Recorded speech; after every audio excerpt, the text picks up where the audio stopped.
এত সুন্দর একটা চকলেট জীবনে প্রথমবার খেলাম, কি দারুণ খেতে, কি বলবো। তো যেহেতু সামনে অনুষ্ঠান বাড়ি আছে, সেই কারণে back to back online offline shopping হতেই চলেছে। তো আজকে চলে এসেছে একটা product, organza sari, yellow colour, কি মিষ্টি কালারটা না। আর ব্লাউজ পিসটা অলরেডি কাজ করা রয়েছে, সেই কারণে দোকানে দিয়ে সেলাই করে নিয়ে কাটিয়ে নিলেই হয়ে গেল। তো দুপুরের লাঞ্চে বানাচ্ছি আজকে আলুর বড়া। তো পেঁয়াজ লঙ্কা সাথে নুন দিয়ে মেখে নিয়েছি।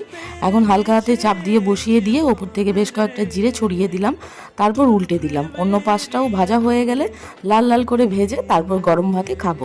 তো আজকে লাঞ্চে বানিয়েছি করলা ভাজি, সাথে হচ্ছে এই গরম গরম আলুর বড়া আর ডিমের ঝোল। হ্যাঁ, ডিমের ঝোলে কেন 4টে ডিম বলছি, আসলে মুরগিরাও এখন ফিগার মেনটেন করতে শিখেছে। আগে ডিম পাওয়া যেত এই সাইজের, ঠিক আছে, আর এখন পাওয়া যায় তার হাফ।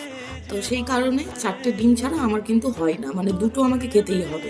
তো চলুন আজকে লাঞ্চটা সেরে নিই।